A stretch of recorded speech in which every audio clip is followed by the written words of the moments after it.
técnico. Bueno, al igual que el grupo de paisaje, en territorio pensamos que comenzamos planteando nuestra humildad de desconocimiento del lugar y de nuestra presencia solo marcaba un respaldo al nodo Catamarca, que eran los conocedores, ¿no es cierto? Más los técnicos y profesionales que componen el nodo o que asisten el nodo y que son realmente los que saben. Entonces nos planteamos que lo único que traíamos como preconcepto es que el paisaje es la cara del territorio, que es lo que decimos siempre en la tele, ¿no es cierto? Y que íbamos a poder, en realidad, ver los usos, los abusos y los riesgos en función de tener un conocimiento que nos iban a aportar.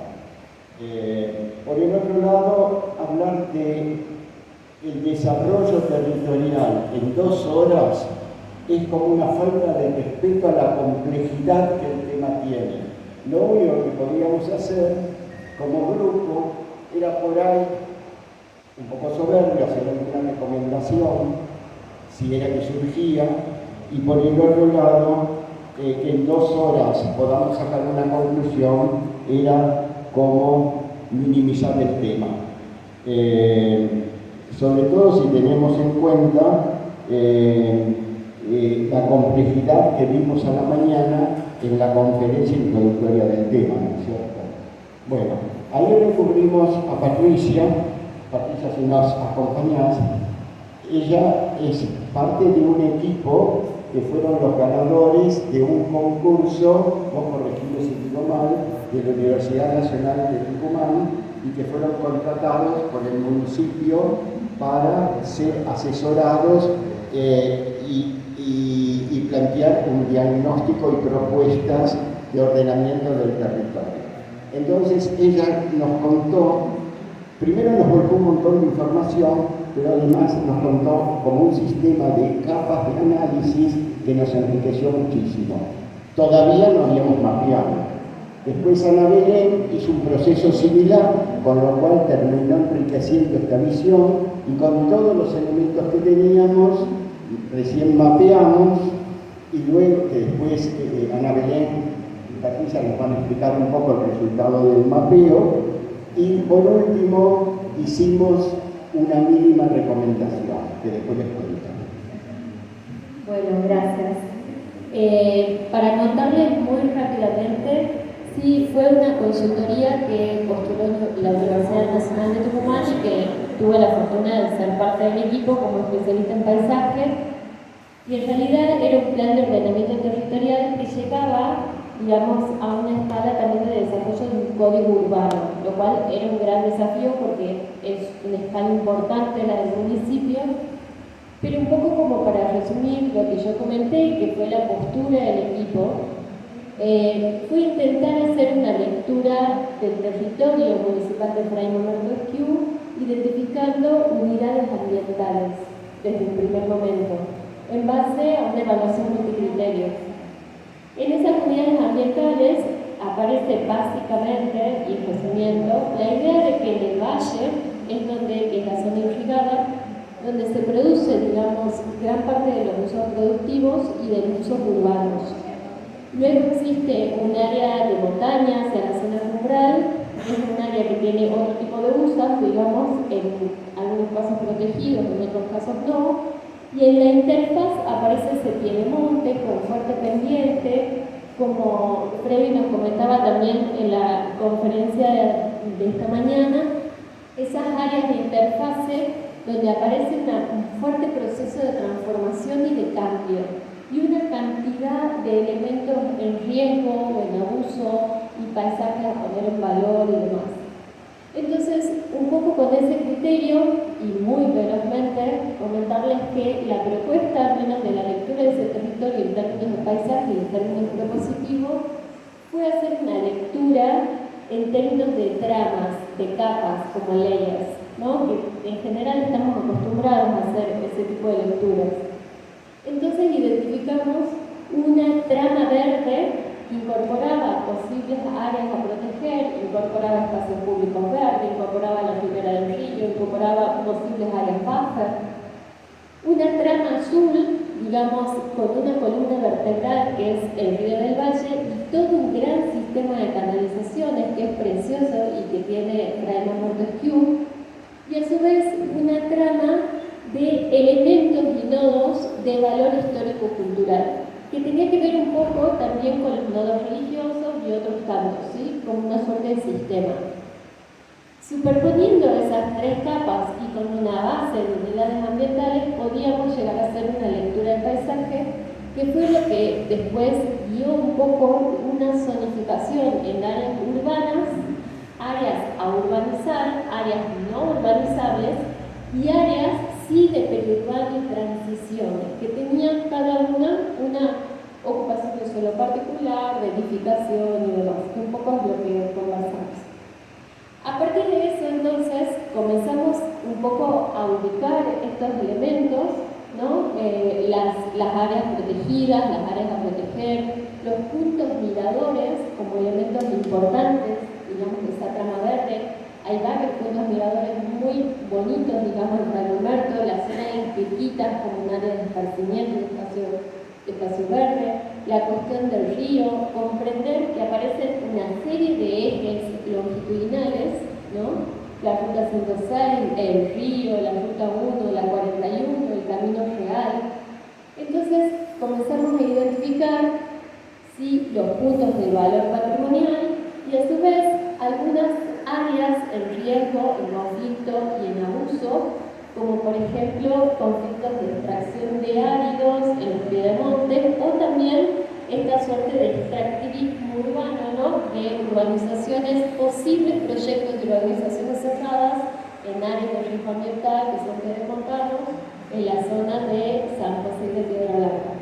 Un poco nuestro mapa refleja de alguna manera esa lectura, pero muy en consonancia con lo que los compañeros también planteaban, ¿no?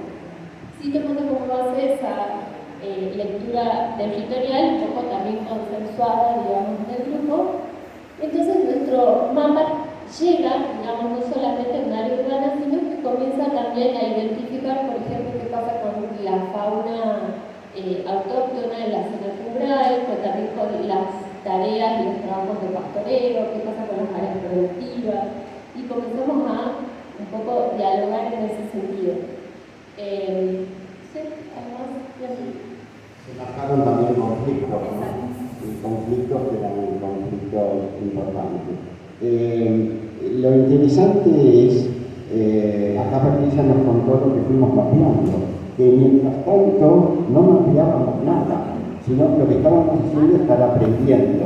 Y que cuando terminó todo, en los últimos 20 minutos recién mapeamos, porque empezamos a comprender realmente de qué estábamos hablando.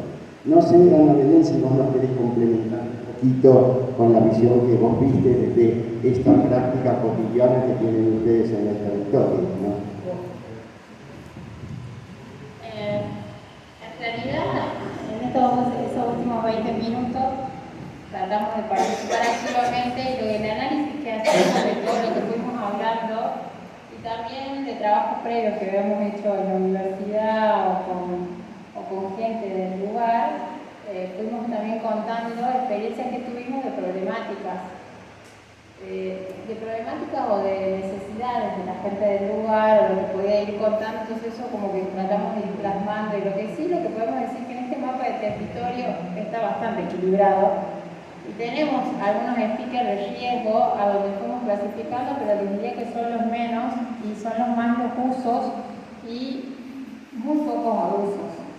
Pero obviamente, si tengo que hablar de abusos y de riesgos, se tomó algunos temas arqueológicos, como el cementerio, como a nivel ambiental, muy poco y bajísimo, pero en algunos basurales. Y después sí se planteó como algo troncal y importante el tema de comunicación y la transversalidad, porque digamos tenemos todo un paralelo todas estas rutas, y a la misma vez se planteó esta comunicación transversal que les contaba que en la arqueología del paisaje, un arqueólogo había hecho un trabajo donde decía, bueno, que en las aldeas la comunicación era de este a oeste, o sea, de cumbre a cumbre.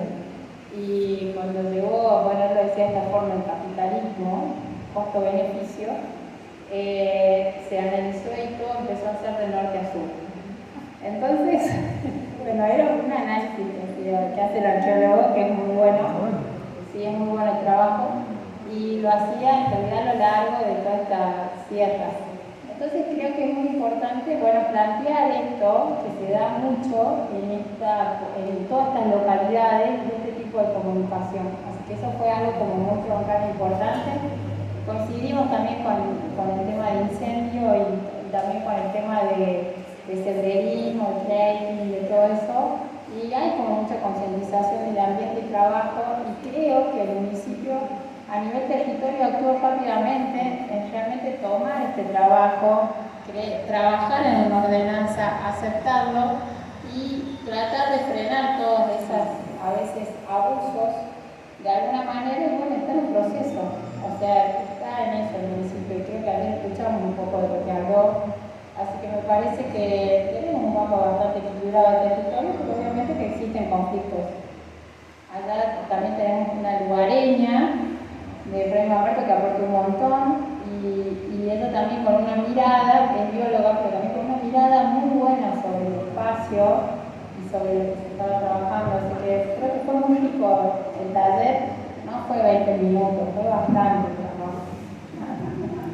Bueno, en realidad fue muy rico porque no solo que ellas dos expusieron y nos ilustraron muchísimo sobre la zona y los libros de elemento de análisis, sino que todos los que participamos preguntamos, indagamos y también hicimos algunas propuestas, ¿no es cierto? A mí me parece ahora que no es necesario que recorramos el mapa, porque me parece que con los elementos que se dijeron, sí quiero recalcar la mosca que molesta mucho. Quiero recalcar que se empezó haciendo referencia a las unidades de paisaje, a los usos, a las organizaciones sociales, al aspecto religioso, que coincidimos totalmente con ese análisis. Es imposible no pasar por ese análisis porque es un eje fundamental. Y por último, también analizamos un poco la percepción que la comunidad tenía de su propio territorio. A partir de algunos elementos, no absolutamente validados, porque no son fruto de este aspecto, no es fruto de una investigación, pero que sí había percepciones sobre lo que la comunidad percibía. Y luego de eso